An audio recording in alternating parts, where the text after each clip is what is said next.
Hey everybody, I'm David. I'm Jess. I'm the husband. I'm the wife. And we are married. 15 to life.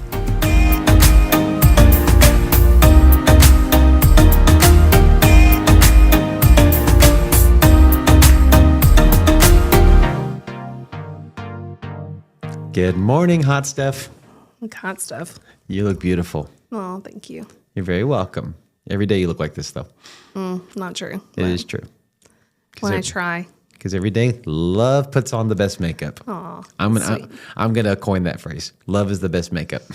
Yeah, well, we've been looking a little rough the last week or so. Last 2 weeks, actually, because we've both been sick. Thank you for your patience and overlooking and being thankful. We haven't missed in a long time. There was no way not to. We were so sick. No, it was bad. It was really, really bad. I hate the dreaded C word, but I had it, and you think you may have had it. It was weird because we both had sickness, some similarities, some differences. Yeah. And you tested positive. I never did, but I stopped testing after a couple days. Yeah. And I've just had so much congestion, which you haven't had. Did you ever have a fever like I did? I never had a fever.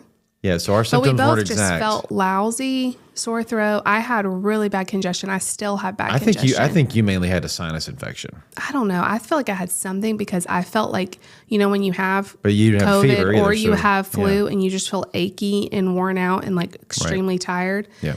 So I figure like with both of us being sick, it probably was Yeah. the same thing, just different symptoms. I Combination don't of know. a lot of things. But it was rough having both of us sick at the same time and trying to take care of the kids and, have life continue on. I mean, I should have preemptively thought about it. I need to get some immunity boosters because there's 2 times of the year I get sick, coming out of the winter into the spring and coming out of the summer into the fall. I think though, like, I don't know what it is about those 2 times. I don't buy I know that immunity stuff can help, but I don't think it's going to prevent you if you're exposed to COVID to not get it. I'm just saying that, but isn't it like something like the moment you begin to feel like, oh, I think I'm about to get sick, There's some stuff that supposedly helps, but I don't know. I took zinc as soon as I felt sick, and it didn't help at all. I have no multivitamins. I need to start taking some. I don't really buy too much into that, but Yeah.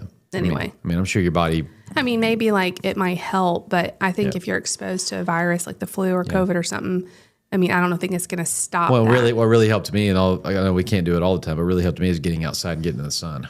Vitamin D. We tried to I tried to go out there and sit sometimes, but it was also very hot. Yeah. So It's still August where we're at. it was rough. You were home all week. It's August where you are too, but it's the time of the year recording this. It's still August for us. You were home all week.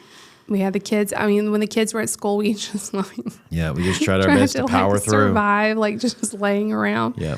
It was rough. Yeah, it was. And we had a big Sunday and then a big weekend. So we had a lot of stuff that we were trying to just make sure we didn't get too far behind everything. Trying to power through. I didn't miss any uploads, but the vlog definitely suffered. Yeah. When you're just doing nothing, like you're on sick. I'm still sick, everybody. Come along with me today. Watch me still be sick. It did give me something to kind of keep my mind a little bit Absolutely off of just feeling lousy. But speaking of, and the kids never got sick, so that was praise God for that. That was amazing. That was the biggest thing I was praying. I know. I would take a million sicknesses if they couldn't. Absolutely. So they were fine.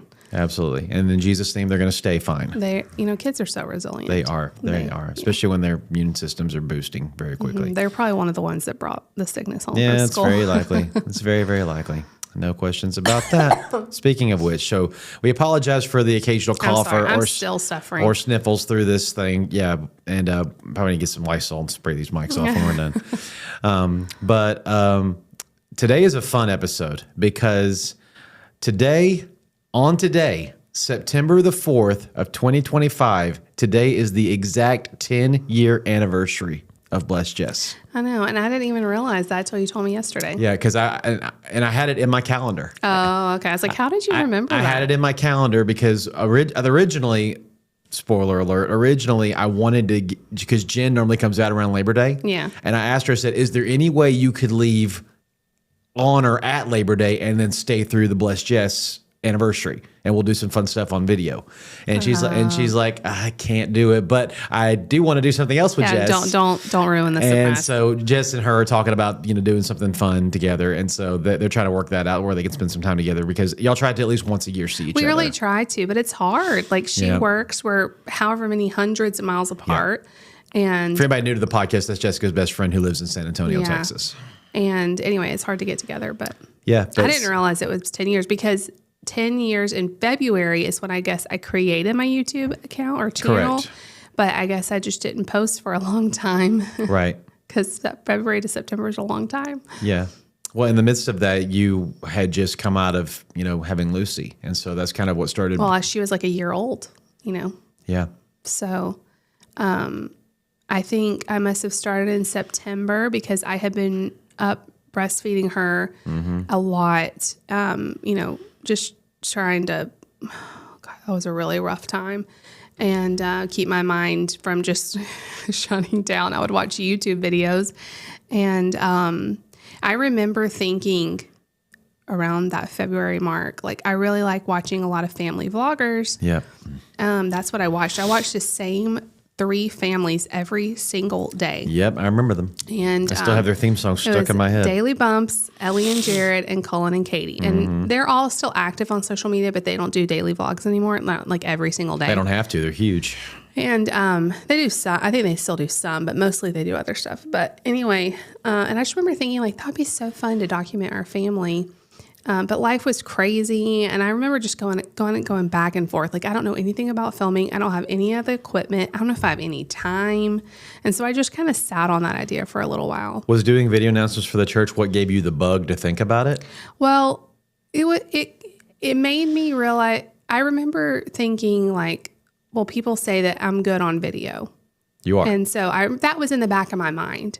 But the push really to do it was, I enjoy these type of videos. I wonder if people would like to see our family, or maybe it would be fun to film our family.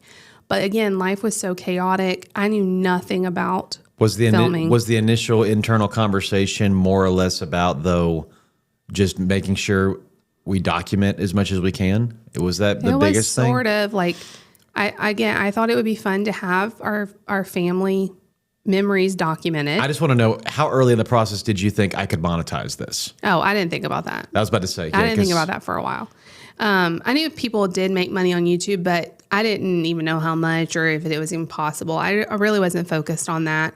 But I remember thinking at first I remember thinking family vlogs would be fun, but like starting out doing family vlogs seemed a little bit intimidating because to pull the camera your first several videos are not vlogs. No, they're not. It just felt like I don't want to just shove the camera in my family's face. And so I started doing videos by myself first. Right. Like I was trying to lose weight. I feel like that's. Yeah. You got Weight Watchers. You've got a few haul videos. You have a few tag videos. And then you have planning out your calendar videos. Yeah. I love to do those. And then after Weight Watchers, the first few episodes of Weight Watchers, you have a bunch of low carb videos. Yeah. I was constantly trying to lose weight. And back then, nobody watched my videos hardly. Like nobody knew about me. It's hard when you first start to kind of get people to watch your videos because you're so small, the algorithm doesn't really push them. But there was a few different groups of ladies who also had fairly small channels. I mean, nobody was really huge in this group, but they would post every single, I think it was Thursday. They would post about how their week was on their weight loss journey, how much they lost, and you could join and they would link your video in the description box of theirs. And so it was encouraging, it kind of helped everybody's channel to share each other's. And I remember one day, one of the people I watched, her name is Melody, Transforming Melody. Does anybody remember her? I know her. I'm still friends with her on Facebook. I wish she did videos again because I loved her. And she was much bigger than me at the time. I barely had any subscribers. And when I mean bigger, I mean she may have had a couple thousand subscribers, maybe. And she shouted my video out one day, with her mouth, not just put in the description box. And that kind of gave me a little bit of a push and people started watching me. I mean, not a ton, but it did kind of gave me a lot of her subscribers came over and became your subscribers. Yeah, it was really neat. And I remember thinking, wow, just the power of that, because when you're just starting out, I mean, how do you get your channel known? I mean, it's really hard. Right. It's really hard. That was a very challenging time. And like I said, I did not have equipment. I had my phone, which, back then it was even worse than they are now. And which now they're pretty good to film on, but back then it wasn't that great. And, and I remember I used You had editing software that you used to edit videos at the church. Final Cut Pro, which we still But use. you didn't really have time to teach me. No. And so I just had to sit down and figure it out. And now you're better at it than me. I remember one day, the first time I edited a video, it took me all day to edit a video. And I didn't even do anything. Like, all I was doing was like... Did you go on YouTube and watch tutorials? Not really. I mean, I may have like looked up a few things, but there really wasn't as much as there is now in terms of help. And it was just, Did you start out with iMovie? That's where I started. No, I definitely started. And now people make fun of you if you use iMovie. A lot of people use iMovie, but no, I started out with Final Cut. I never used iMovie. Okay. That's what you had it on the computer, so I Right. just used it. And I had no idea like the capabilities of it that I do now. Remember when I started, it was years into it that I told David, like, I know how you can put the text to slide off and slide in. And we were transitions like, and stuff. Like, we figured stuff out like years into the process. Yeah. And it's funny. I'll like watch these videos and he's like, all you have to do is this, this, this, and this. And I'm like, how does he, how many trial and errors, did they have to go through? Because one of my biggest things that I still don't fully get it. And people that are watch this, that do this more than we do, will probably be yelling at us or typing in the comments. And that is how to turn your video into that documentary looking kind of shot. And I can't, a lot of people are like, it's the lens on the camera, the quality of the camera, or a lot of people are like, no, it's what you can do inside Final Cut to make it look like that. It's a mixture of It's a mixture of all these things. A lot of it is the camera, though. There's a lot of really nice cameras. Yeah. But a lot of people don't realize, like, pulling out your camera and filming is the easy part in a lot of ways. Learning the back end was way harder for me. Now, of course, now, like, getting comfortable on camera, like, the first videos are terrible because I'm not comfortable at all. So that takes time. But the back end stuff, learning how to make thumbnails, editing, and then once you get your video edited, then you have to upload it to YouTube. Like all of those steps. Then you got to do tags, hashtags, descriptions, links. I mean, all of those steps took me a long time to learn, like probably way longer than it should have. How much have you done? Because I'm just now beginning to even care about this stuff, because typically the stuff we do for this video, I do want, by the way, like, comment, subscribe, all the fun stuff for this channel. I do want our channel to grow, and thankfully we're approaching 800 subscribers, and I think we can break 1,000 by the end of the year. So everybody, thank you so much for subscribing and continuing to help us to grow. But like with the church podcasts that I do, and with my Papa's podcast, there's so many videos out there of the moment you upload a video, immediately do these things. And there's like so many channels that have videos of like, make sure you include these kind of tags. Make sure you have this kind of setting on. Don't post it here. Do previews. Don't do previews. There's so many things. I probably don't do exactly what they say you should do. I do what I like to do. Right. I definitely like to tag because I want to be able to search. If I'm looking up my taco soup, I still do this. I look up my own recipes. I want to be able to type in Bless Jess taco soup. Yes. And it come up. So I will tag it like crazy. And so like on a vlog, if I'm talking about Kohl's deals and then I'm talking about how I made salsa, I will put all of that in the tags. So hopefully if someone is searching Kohl's deals, that video will come up. Right. But also if they're searching homemade salsa, that video will come up. And it's just basically it helps me because all the time people will message me and say, oh, I saw that video. Like, which video was that? And I'll just go into YouTube and find it in 2 seconds. Yeah. And I mean, I remember when you first brought this idea to me of, because let's do some chronological work here. And I really, it was a no-brainer to me because I love watching you on But you didn't really watch YouTube back then. On the video announcements. No, I did not watch YouTube back then. I mean, I would occasionally go and watch a funny clip somebody shared with me or something like that. But in terms of watching vlogs or watching channels that were dedicated to being on YouTube, that was still a very new thing. I mean, it was a few years old, but it wasn't mainstream like it is now. I mean, now, it's oversaturation now. There's way too many people on YouTube now. And I'm afraid YouTube eventually is going to crack down and start cutting the fat on a lot of these things. But as long as they get their money from ads, they don't probably care. Well, I mean, I'm just saying there's probably going to be a lot of, I hope they keep the freedom of speech going, but there's probably going to be eventually a lot of times, this doesn't agree with our YouTube views on things. And so we're going to cut you because you believe in Jesus. But there's a lot of those kind of things that are potential. We just got to be praying about. But in terms of you, I just remember when you brought the idea to me of, I think I want to do this. Well, I mean, my first initial thought was, of course, because I don't want you sitting at home not happy. You know, that was my biggest thing is if Jessica has found a way to enrich herself and find a way to do something she really wants to do and really loves to do, I'm always going to say yes to that.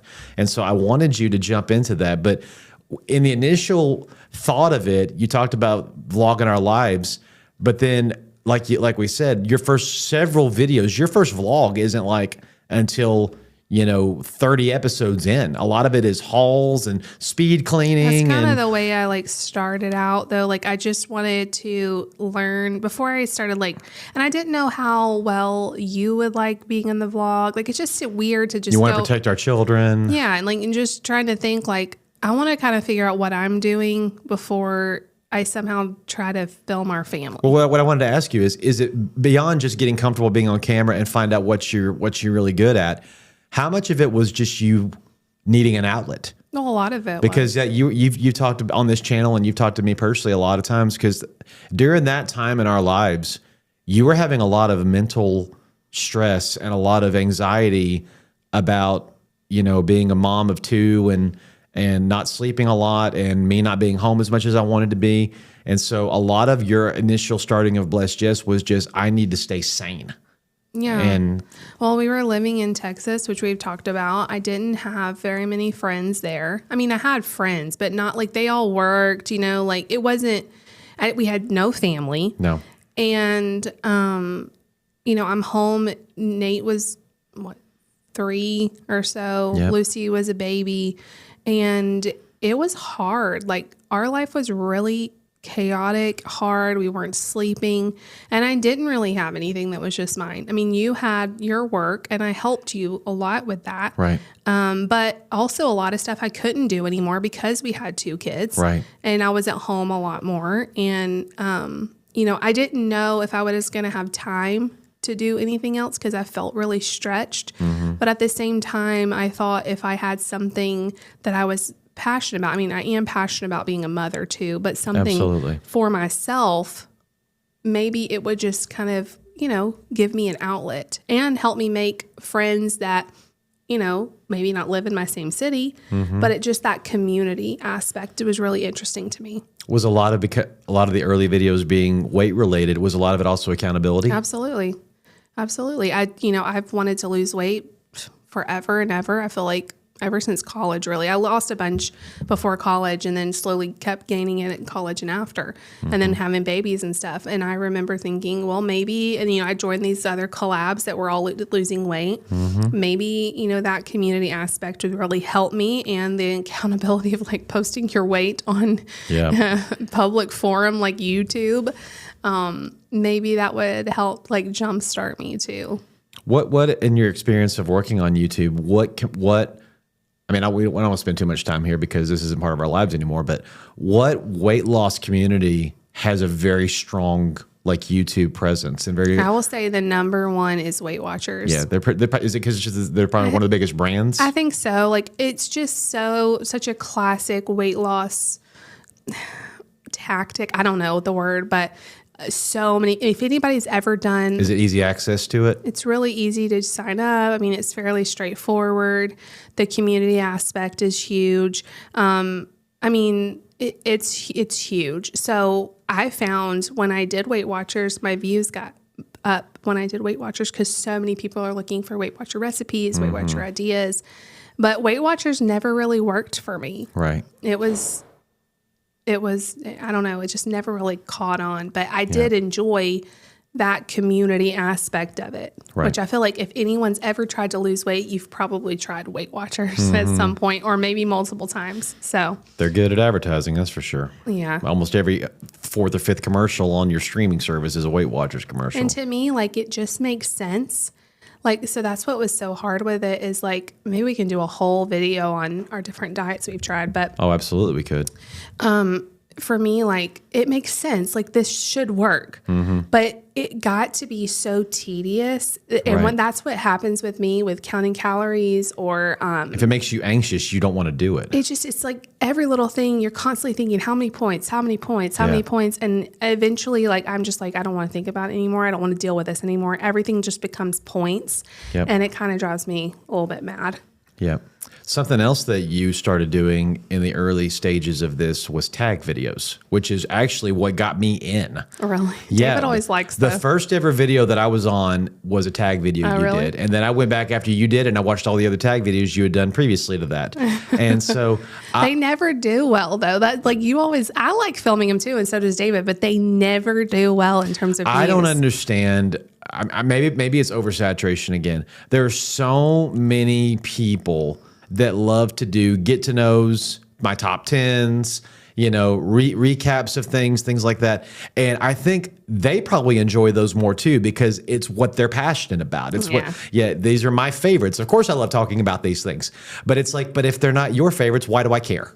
It's not like what I want. Unless they love you, Bless Jess, and want to just hear what you think. This is what I tell David, like when he comes up with ideas about my channel, and a lot of them are great. But what I always come back to is I don't want to just do a video for video's sake. Right. I want my videos to be relatable to someone else. Right. So doing a video of my top favorites of this, as long as I can relate it to maybe you would like this. Right. Maybe this would help you. But if it's just this is a video because it's fun to do, that's just not what I want my channel to be. I want it to be relatable, whether that's here's how you save money. Here's how here's how you can help your kids do whatever it is. Like I always want it to be relatable to someone else because that's the type of videos I like. Yeah, and it's difficult because even there's even aspects of certain things within vlogging that nobody else lives in this house. Nobody else has the same kids we have. So a lot of the vlogs are just, this is a window into my life. Watch it if you want to watch it.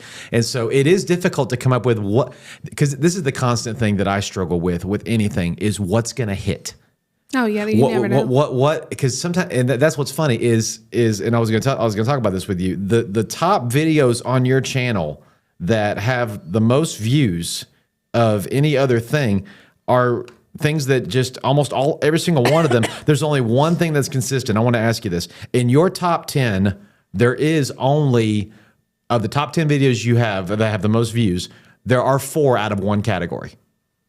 That's the most. Oh, yeah. Everything else is... And this goes back to what they say not to do on YouTube, which is have too much variety. And I don't listen to that. I have a ton of different variety.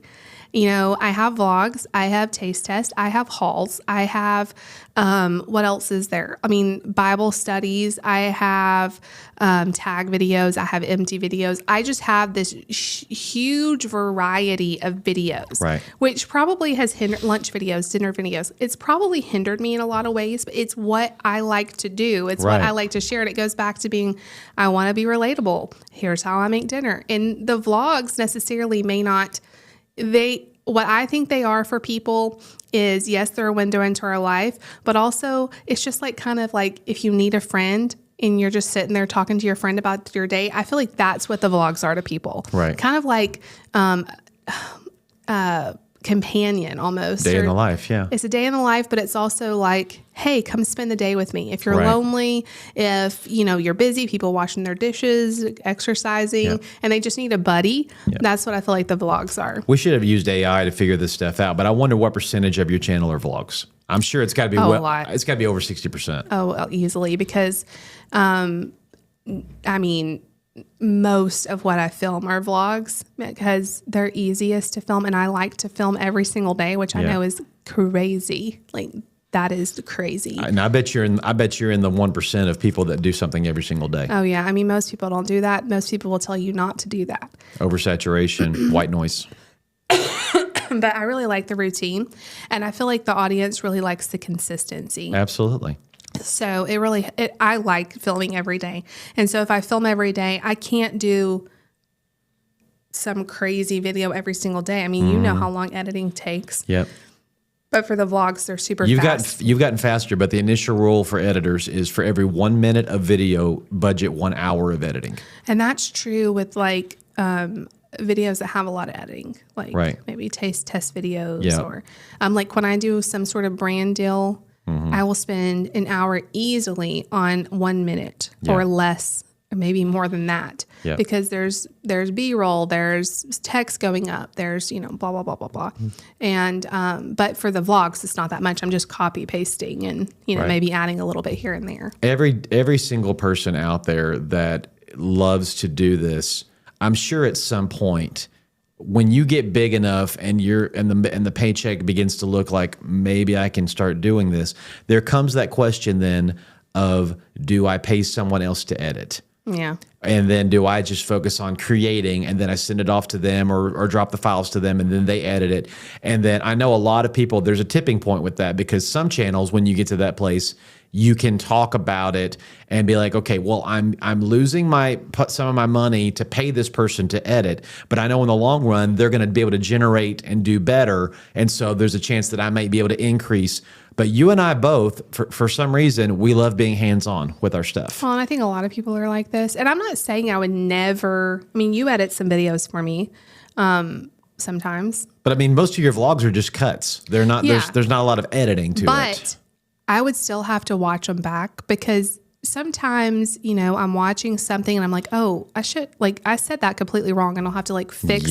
I'll edit on the text, and if somebody else is editing for you, they're not going to catch all that stuff. Or I'll see there was a school paper in the background that had personal information on it. I need to, and so there's things like I would have to watch it back anyway.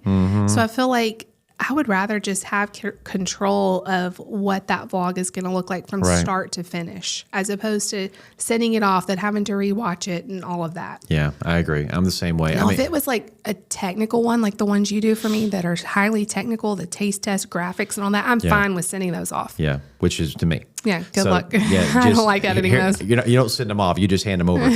You love it. I do love it. And with the church vlogs and the podcast that I do for the church, here's the biggest reason why I love being hands-on about it is because I know when the deadline is and I know I'm going to get it done. Yeah. That's always been my thing. And the same thing with you. You especially having to do something every single day.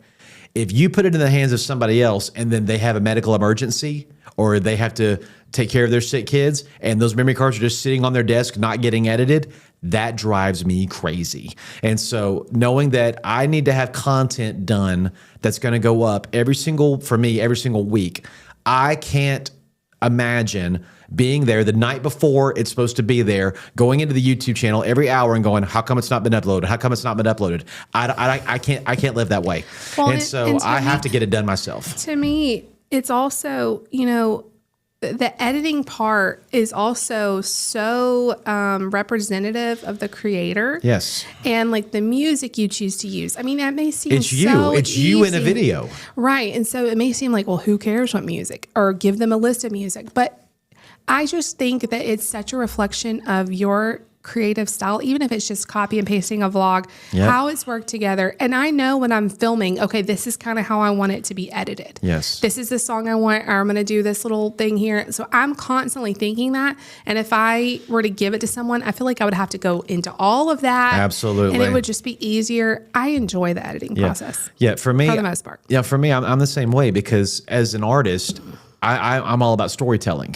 And every episode we do tells a story. I mean, even episodes like this where we're talking about the behind the scenes of why we tell the story and how we tell our story, it's so important. And I'm doing an introspective thought lesson right now, or what is it? What's the word? When you do something for yourself. Cathartic. Well, cathartic, yeah, but there's a word that's like mental exercise. There it is, brain exercise, whatever you want to call it. I'm doing this right now on why I organize my sermons the way I do, because one of the things that we're doing now at our church that I'm more involved in than I was. They've been doing it for a long time, but is this leadership development program called Lead Team, and I'm teaching some classes within it. And one of the classes I'm teaching is creativity in ministry. And so I'm thinking about, well, how does my creative process work? Because I've got to be able to teach it. I've got to be able to put it in front of people and let them understand it. And it came back to something that God showed me is that, David, you love storytelling.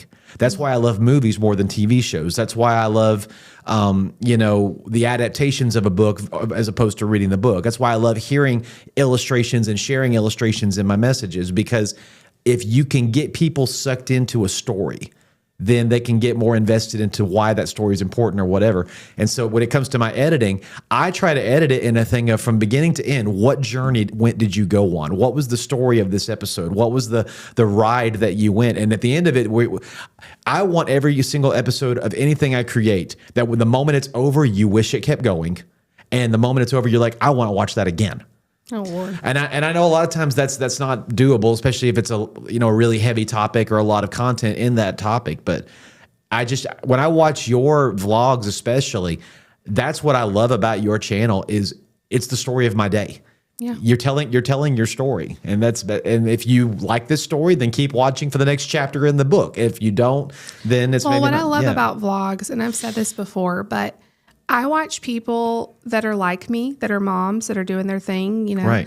But They're I telling also their stories. watch people that are nothing like me. Maybe they've been to prison. Maybe they, have no kids and they live in New York City. Maybe they're a flight attendant. Maybe they're a farm rancher that has 500 cows and 600 horses. Yeah. Because I think it's so interesting to see, all of us have such different experiences and such different lives. And so looking at the people who watch me, I have people who are moms, I have people who aren't. I have people that have autism. I have people that, I just have such a range. You do. And I think that's so cool because we are all different and we can relate to each other in our similarities, but we can also relate to each other in our differences. Yeah. Going back to what I said earlier, that of your top 10 videos, 4 of them are inside of one category. Do you know what that category is? Lunch videos. Nope. Has a specific title, and you have a playlist. Name this title. Dinner. What's for dinner? What's for dinner? Yeah, those were really popular. Yeah, you don't do those much anymore. Well, there's a couple reasons. I want to bring them back.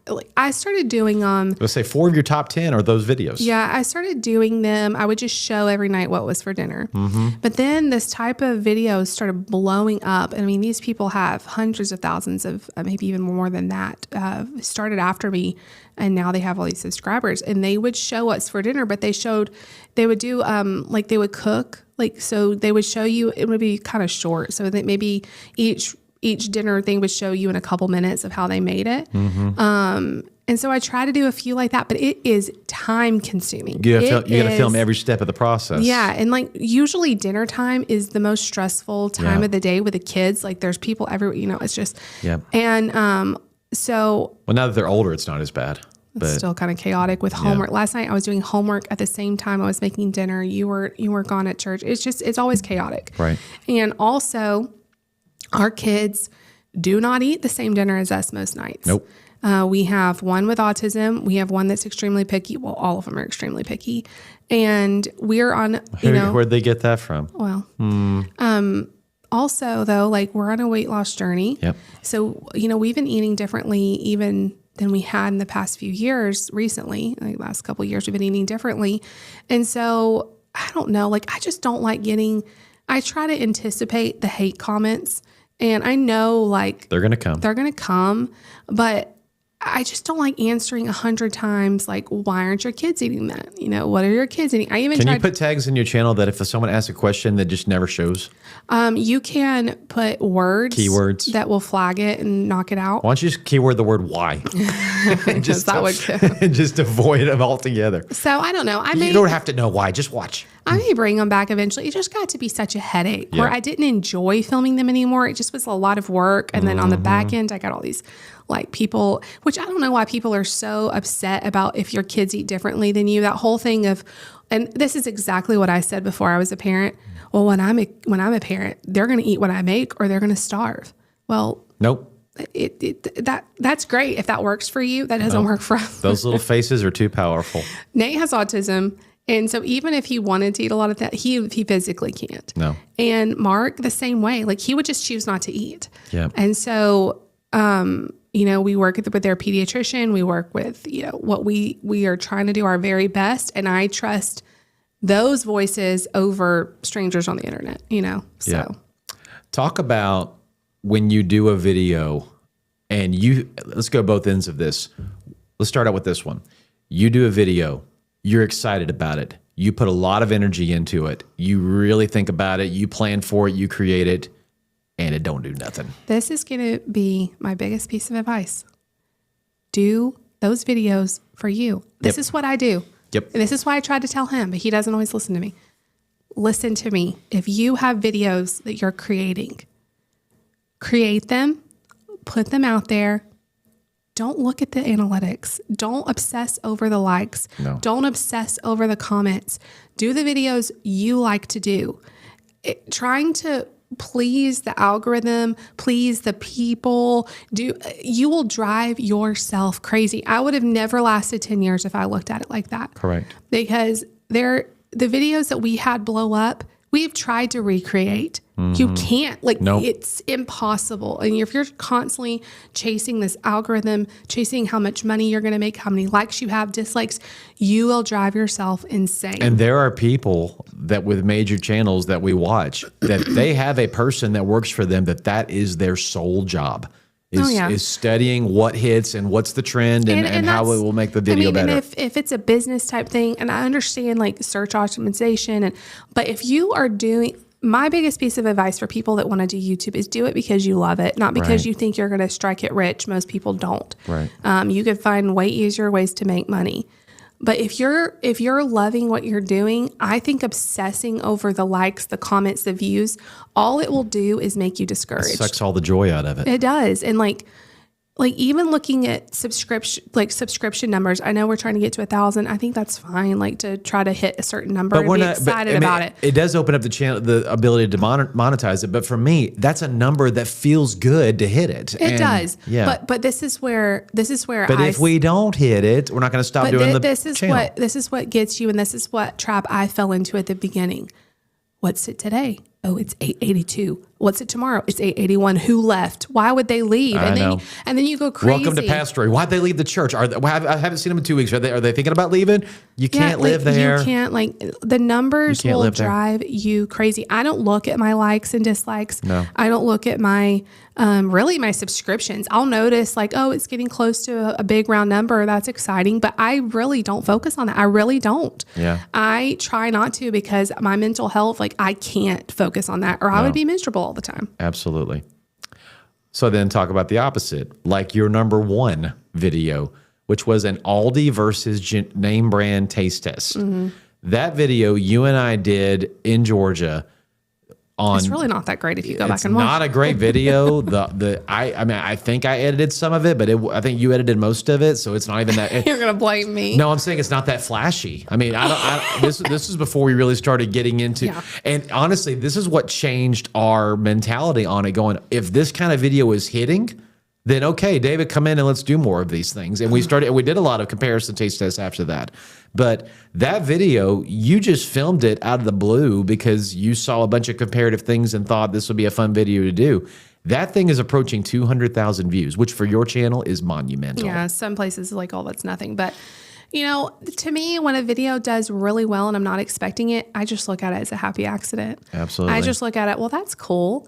And, we've tried to if that video did well, let's try to do another one. It never really works out. No. So, and then what's crazy is I've had videos that just recently have started increasing views, videos that are super old. Yep. And it's really cool when that happens because it's this video didn't get as much love on the back end, but now it's coming back around. And what I love the most is when I do a video, there's this video I have about when we started Nate on ADHD medicine. And we were really nervous about that whole thing. And I was very scared to even tell anyone. It was just a really hard time. That was the hardest decision I think we've had to make as a parent. I know that sounds so silly, but it was for me. It was. And I ended up doing a video maybe a year after or less and about our positive experience with medication. And that video has helped more families than I can even tell you. Yeah. It's still to this day, I get comments about it. And every single person that watches and comment, well, I don't know about watches, but every single person that comments is a parent who is making the decision and is saying like, thank you for sharing your positive experience. This video has helped me. And because of you, then I'm able to, be better informed. Yeah. And those kind of videos, that means more to me than any sort of viral video that I could ever make, because I feel like that is actually helping people. And that to me is like the greatest blessing when stuff like that happens. How much do you, because I know in the early stages, every single comment, but how much do you at least try to interact with your subscribers? I think it's super important. Even like 5 years into it, I was still commenting back to every single person because I wanted people to realize like, I am here. It's Thank you for just taking me. time to watch my video. Yeah, I want to interact with you. I've met so many, like seriously, I consider friends from YouTube. I heart every single comment, and that just means I read it. I read every single comment, and I try to comment back as much as I can. I can't do every single. Even I if can't it's comment. negative? If it's super negative, I will just not. I will delete just remove it. Because this is what I've learned about negative comments. Like, the more you interact with them, it's never going to help. Yeah. It's never going to help. You can try to respond. If they're commenting negative, they're never going to come back around. No. Some people are just looking to, cause drama. And then what happens is people try to go on that comment and defend you. And then it gets to be this whole thing.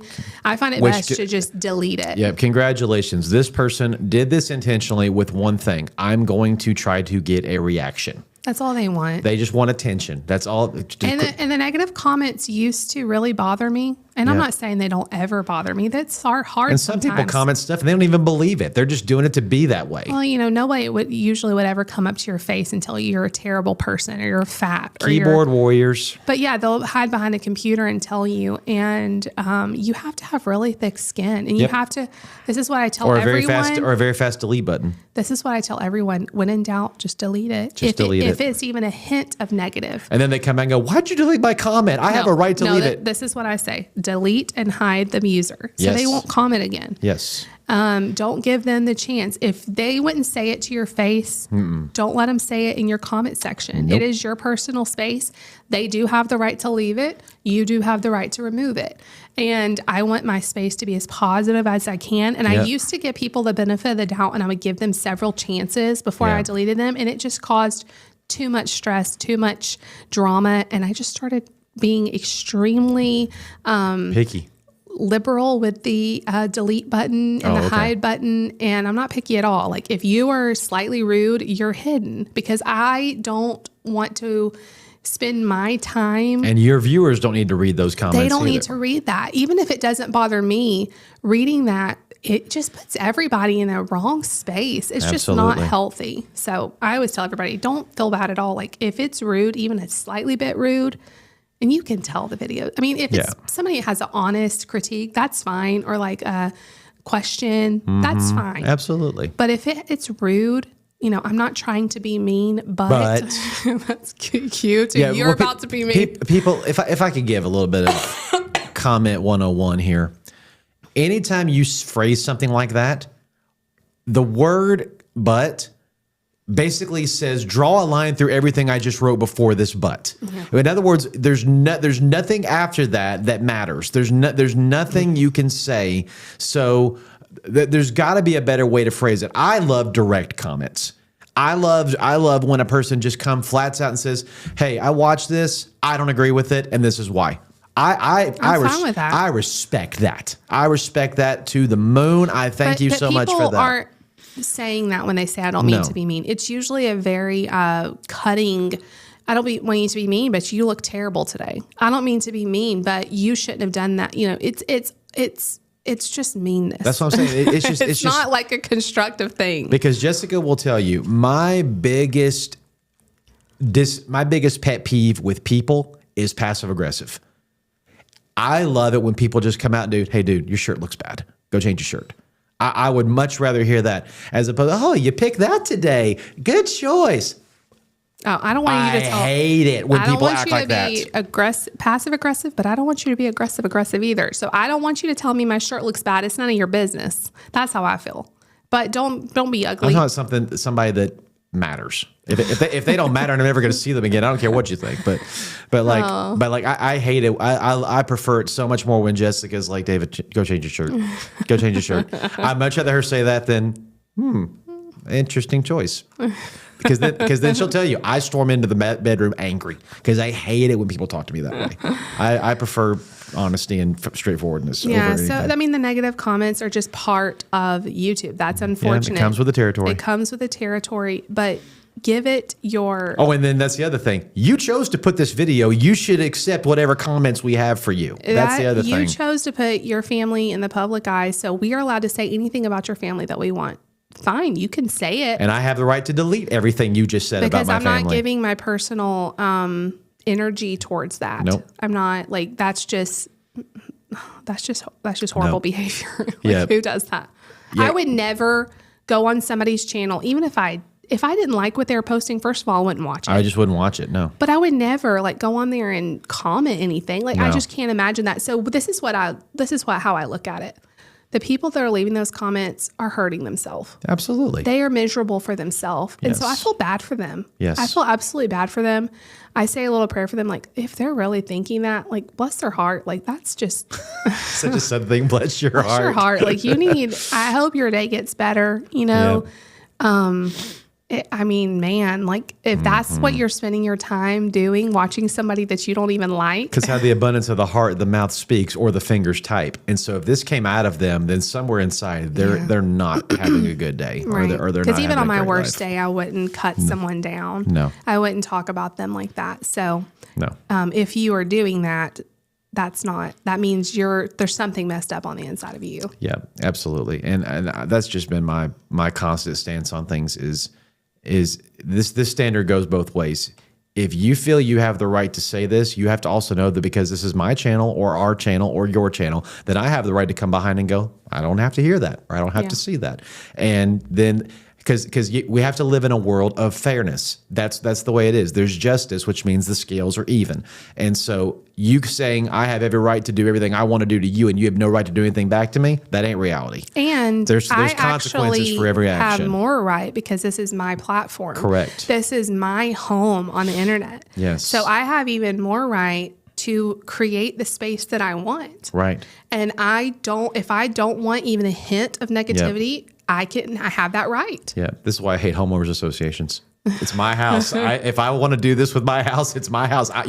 You're not paying my mortgage. I am. But I don't want to spend too much time on this because I will say Yeah. 99.9% of Absolutely. people are fantastic and Absolutely. they're amazing. And I have been nothing but blessed. I mean, we have gotten gifts in the mail. We have gotten sweet notes. We have gotten emails. We have gotten comments, like hundreds. Christmas cards. And like so many people, it's crazy to think about that your family and your videos are being watched and, All over the world. over the world, Yeah. and, I really hope that we are spreading awareness about autism and we are showing what a Christian family can look like. And we are showing real life. Like Yes. I never, ever want my videos. It's a balance because you don't want to show perfection because No. that's not true. But also you don't want want to to show your worst day. No, either. you can't. So, but I want to be real. I'm never going to show Nate having a meltdown. I'm never going to show us fighting. No. But I am going to show. We don't fight. I am going to show real life. Y'all, we don't fight. We're perfect. There's nothing wrong with us at all, okay? I am going to show like, hey, we had a hard day today. And so I get the comments sometimes like, you're always so negative. And it's like, I'm not trying to always be negative. I just want to be real. And if we have a season, we've had seasons where it's been a negative season. Doesn't mean we're not blessed. Doesn't mean there's not good stuff going on. But I'm always going to share both. Well, Jessica's also trying to bring balance to the marriage because if she acted just like me, then there's no problems at all in this world. And I think that's a lot of the counterbalance to that because I am. You're acting. You say you act like there's no problems in the world. I am a glass half full person, and yes, I am. Yes, I am, and I am a person who believes that God is going to work out everything together for good. And yeah, this sucks right now, but this is going to be permanent. But the problem is you can't let that turn into denial. And so there has to be a person in your life, thankfully I married her, that's like, hey, honey, God is going to work all this out for good. But today we need to do this.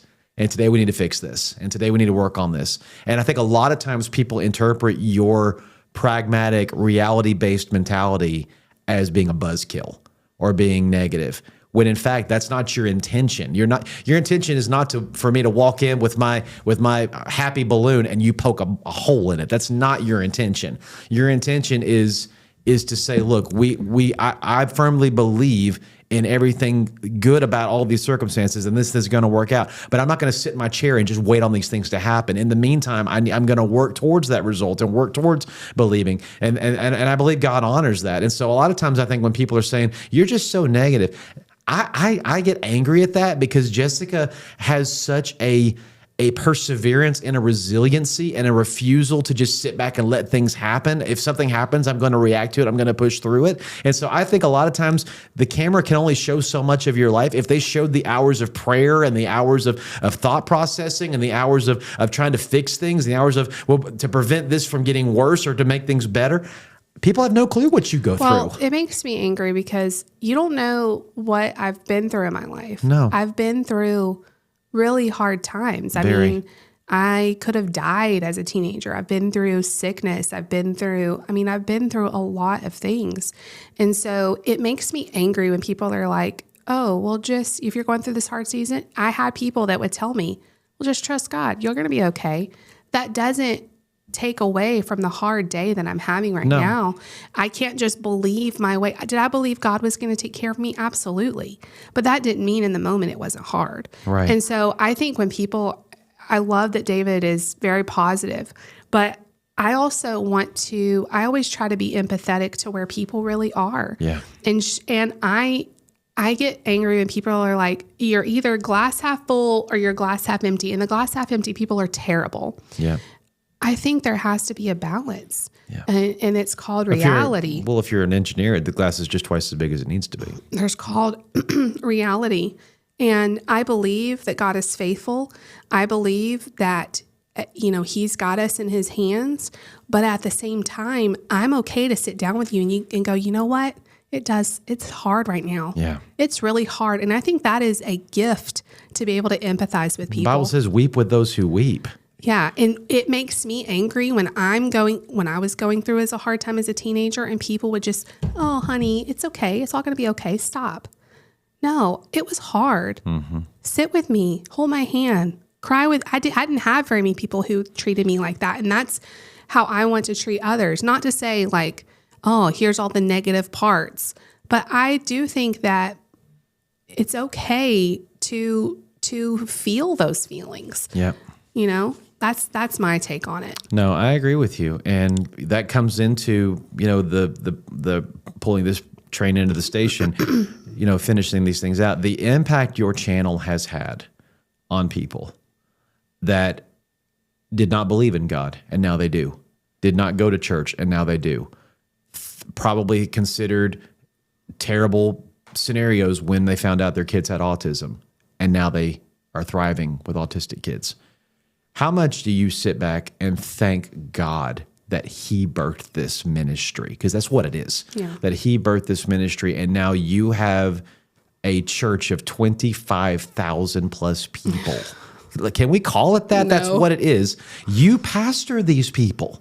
There's so many times that people will watch your channel, like they said, tagging it, typing in special needs, whatever, looking for a video or recipe video, whatever, or any fill in the blank, anything they type in, and a Blessed Jess video comes up and they click on you.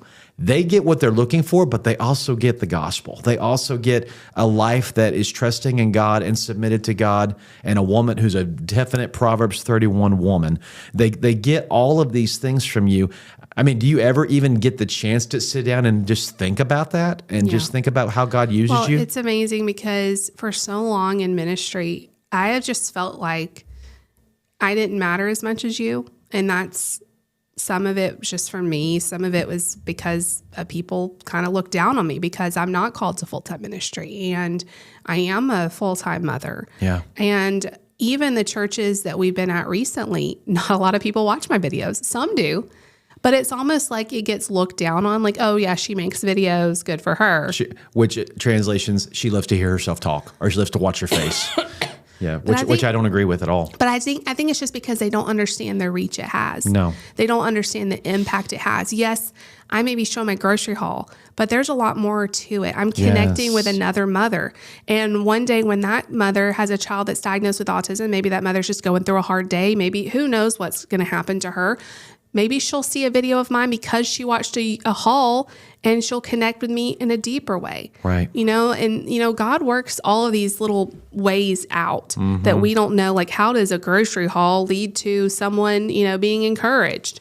But he does that. Yes, he does. And he's done all of this. And so my biggest wish is that people could, and I know it doesn't matter, God sees the impact, but I feel like in our everyday life, people don't see that. No. People that we know, family, friends, they don't necessarily see the impact that this channel has. Right. And it's incredible because I see it every day. Yep. And I see, the comments I get and the messages I get. And it's been the joy of my life to feel like I have so many true friends. And my little videos that I feel like aren't that great, people watch every single day. Yeah. And your watch time is a lot. They watch the whole video. Like, I may have a small number of subscribers and all things considered, but I feel like we have such a strong community. Yeah. And they will watch every single day. And it's just incredible to see. And I can get down on myself because I feel like in my real life, my everyday life, people don't see that. Like, I feel like, I don't know, maybe it's just me, but very few people I actually know watch my videos. And you can kind of feel like, it feels discouraging. Yeah. But I know that you think familiarity breeds contempt? I think maybe it's just like that thing of, I think YouTube people are YouTube people and non-YouTube people just don't understand YouTube, maybe. Yeah, and that has been true. A lot of, it's hilarious. There's no middle ground on this. I've learned this from watching a lot of YouTube and Facebook trendy pastors who use social media the way a lot of churches use social media now. There's very little in the middle. You're either social media is a waste of time, people in the seats is all that matters. And then there's people that, I don't care if my church only has 15 people. The online audience is the bigger audience. I'm going to go completely after them. And we're going to have all these shorts and all these reels and all these sound bites and all that. And that's where our focus is going to be. And if that generates people in the seats, fine. But the online world is where it is. There's no middle ground on this. What I think it is a lot is when you're at church, you see the people. Yes. You see them in the seats. 1,000 people in a building looks huge, right?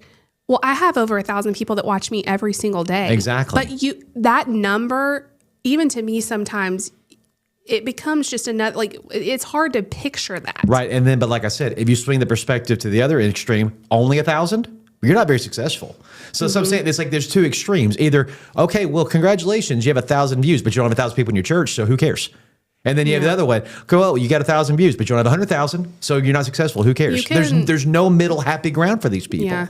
I feel like in my personal life, and maybe I'm just guessing, I feel like it's the what I just said though. Like, most people, unless they're seeing the people, they don't realize the impact. Yeah. They don't see the impact of the videos. I think spiritually minded people for sure see that. They want to see tears. They want to see a person walk forward for prayer. Unless they see a physical response, well, it was just a camera turned on. And I'll tell people, like, I'll give my testimony and I'll tell people, like, the impact I feel like my channel has had on the autism special needs community. And like, I'm like getting really emotional and everybody's looking at me like, you're just like, I don't know how to convey to you all, like, what an impact. Because they don't live it. They don't read every day what you read or see every day what you see. And that just goes for everybody in their normal life too. Like, you are making an impact in your community that not everyone sees. The ripple effects are real. And you may think like, well, I'm not in ministry. I'm just a mom. I'm just a teacher. I'm just whatever. But you have a huge impact.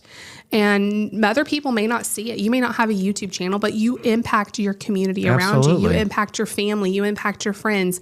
And not everyone is going to see that, but that doesn't mean that it's not true. And it doesn't mean that God doesn't see it. Every single person that you touch has a world of people they touch. Yeah. And so when you think about, okay, I'm just a teacher. How many kids every day do you talk to? Yeah. And then how many homes does that represent? And not just the immediate family, then how many circles of cousins and other friends and other family? So when you impact a child's life, you're impacting potentially hundreds or thousands of people from that child. And I'm just a mom. Your kids are going to grow up and be workers and be bosses and be parents themselves. And what you instill in them is going to be reproduced in the lives of other people. So unless you live by yourself and never, ever, ever, ever interact with people, you're always impacting people. And you have to look at it that way. So every single time Jessica's like, well, my Sunday videos don't get a lot. I said, Jess, you realize how many churches would kill to have 400 people listen to them speak? So I thank God every single day that you have this platform, because number one, he gave it to you. It wasn't just a necessity to keep myself sane, or I need accountability for weight loss, or I just want to document. No, God birthed Blessed Jess inside of you. This was something he always wanted you to do. And the reason I know it's because you get fulfillment out of it. You feel energized from it.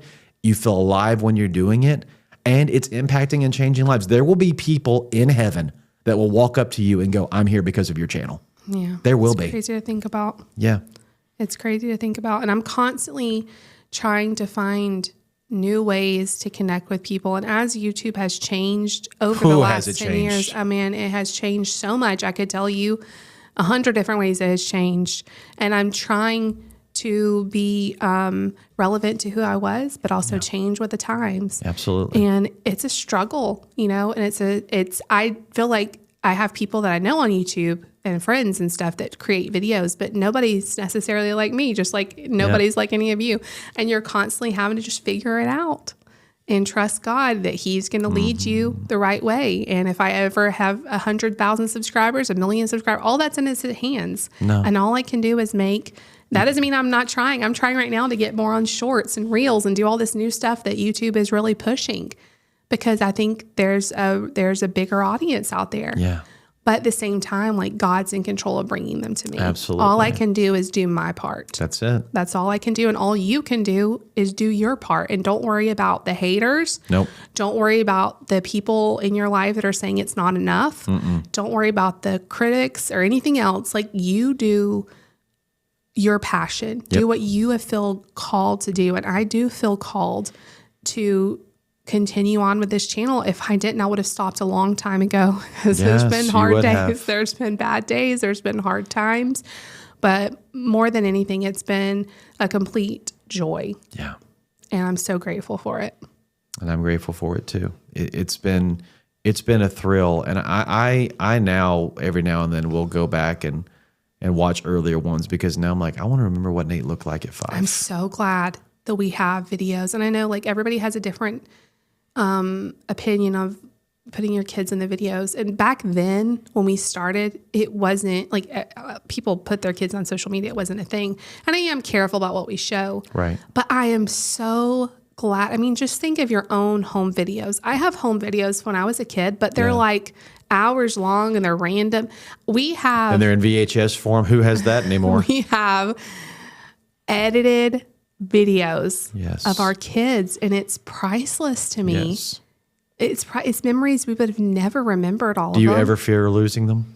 Yes, so we probably need to start backing them all up, but I feel like that would take forever. It would. But 3,555 maybe that's videos. a project I can put you on. Oh Lord, what free time do I have? I know. That needs to be our employee. We need to we need to pay somebody to back up your stuff. Because I don't save all my footage. It would take. I mean, y'all, the amount of footage I take. Right. But yeah, I do worry that one day you never know what's going to happen to YouTube. But I'm so glad that we have those memories documented. Like, can you imagine if I'd never started this, and all the little videos when Nate was 3 and Lucy was 1, like, it's just crazy to go back. Mark's birth. Mark's whole life is on this channel. Every single December is vlogged from 10 years. This will be our 11th Vlogmas. Yeah. Every day in December for the last 11 years. Yeah. That's crazy. That's absolutely crazy. And it's been a ride, but it's been amazing. I'm so I'm thankful for you because David, I know a lot of husbands on YouTube who want nothing to do with the camera. They don't want anything to do with their wife. I'm a ham. What are you talking about? But you've always been able to jump right in and help me and support me. And honestly, that's been my biggest thing is to stand back and let you be you. Because the artist in me is like, Jess, don't hold the camera that way. Don't stand, don't film in front of that. No one wants to see that. Or hey, any little artistic thing that I always think about before I ever hit record, that's just the way my brain is because it's the way God wired me. But then if I did that with you, it wouldn't be Blessed Jess. Yeah. And I'm so thankful that God almost in a protective way said, David, I'm going to turn that switch off in you when it comes to her channel because this is her baby. And this is what she needs to be herself. She needs to be her. And I'm so thankful it is. When I am in love with that girl. Aww. I am. Because Blessed Jess is the best version of you. You put your best. All people are going to say now I'm faking it. You're not faking it, but because of what you do, it's no different than the guy in the pulpit's maybe the best version of me. That's not the guy. That's not me. That's me turned up to 11 because I have to be for that. But you're choosing to put your best in front of people because we believe Colossians 3:23, whatever you do in word or deed, do it all to the glory of God. And so you're not going to put anything on your channel that you yourself would want. But like I said, it's a huge balance. That's the balance. I find myself every day as a struggle because it's like I want to show my best, but I want to be real. Yes, there is a balance to that. How do I make that? And for me, I want to present my best, but I need to be a vulnerable human that they can go, he's human too. And I can hear what he has to say. Because I don't want to watch a perfect YouTube video of a perfect person that always has their makeup on. Oh, don't get me started on your perfect lunches and the perfect house. Now, is there an audience for that? Sure. It's fun to watch sometimes. They make me angry. Nobody ever is going to be able to have that standard in their home. A lot of people like that because it gives them ideas. Maybe they're not going to copy it exactly. I do think there's an audience for it and it's fun to watch. But to me, it's not relatable at all. And that's not what I want for my channel. And so it's a constant balance. Why do I film with no makeup? Why do I film? Because I vlog my day. I don't say I'm vlogging today, so let me change my day to something exciting. If I'm sick, I'm vlogging a sick day. Yep. And I think that's why a lot of people are like, well, you're so negative. You're always sick. No, I'm not always sick, but I vlog the sick days where most people don't. Yes, true. And again, you vlog every day. Yeah, pretty much. So guess what? If you're only seeing one episode a week, if every single episode of 52 episodes was sick, okay, this person's extremely negative. Yeah. But if 30 out of 365, right, it's a whole different animal. It's that's why I try to tell people no, it's just because I'm crazy and I vlog these crazy days and most people don't. Exactly. But I want to show the real life. And again, that's the balance because I do want to put my best foot forward. I'm not going to sit on there and go, well, today's been crap, whatever. But I'm also not going to lie and I want to be real because I want to be relatable. And it gives your subscribers a chance to, here's a shocking thing, relate to you, pray for you, encourage you. Do you guys remember the crappy year that was what was it? What was the year I vlogged every single day? 2023? That was one of the hardest years of our marriage. God really laid it on my heart to vlog every single day of that year. And we didn't know why when I started, but that was one of the hardest years of our life. Yes. And when you go back and you watch the daily vlogs, not every day is encouraging. You see the story of God's goodness. You do. You see how God took a horrible situation and worked it all out. Yes. Now, if you just take one day at a time, you're not going to necessarily see that. But you got to look at the whole picture. Correct. And that, to me, it's just beautiful to see. Yes. You see God's complete goodness and favor. Yes. But if you pick out one day, we had a lot of bad days in there. Yeah. And so I think it's so encouraging. It's encouraging to me even now and hopefully encouraging to others that no matter what is going on in your life, God has a plan and it's all going to work out. Yep. You take the good, you take the bad, you take the happy, you take the sad. That's the facts of life. The facts of life. Yeah, I love that show. I've never seen a full episode of that show. I just know. I watched every Nick at Night show there ever was. I just know now like Friends is on Nick at Night or something. Oh yeah, we're really old. Yeah, well, Friends is 30 years old. We're old. We are old. Yeah, but we're happy. And we're blessed. I'm so And old. I'm so thankful I'm married to blessed Jess. No. I'm thankful you are too. Yeah. We never even talked about that. How did the name come about? Y'all, it was like the craziest thing. Like when I first started my channel, it was just my name, Jessica Holly. That's what it was for the first, I don't even know how long, for at least a few videos, if not a few months. And I realized I knew I wanted a name. I wanted some sort of name. And then immediately, blessed Jess. Like I didn't even think about it. I didn't even like think of options. I didn't talk to you about it. That's just what it was. I didn't want to talk to you about it. I want that to be completely you and God. I mean, I don't even think I told you I was going to rename it. Like it was my name for a while. And then all of a sudden I was like, I want a new name, bless Jess. Like that's like, was it like any thought at all? Mm-hmm. But it's fast. It's easy. It's exactly who you are. Yeah. It's weird. Like how that came to be. Cause normally I would think a lot about stuff and, I just knew like, that's what it should be. So anyway, it's weird. I love you. I love you too. All right. We love all of you. If you're watching this video, please give it a 5-star rating on, you can't give a 5-star rating to YouTube, but if you're listening to it, you can.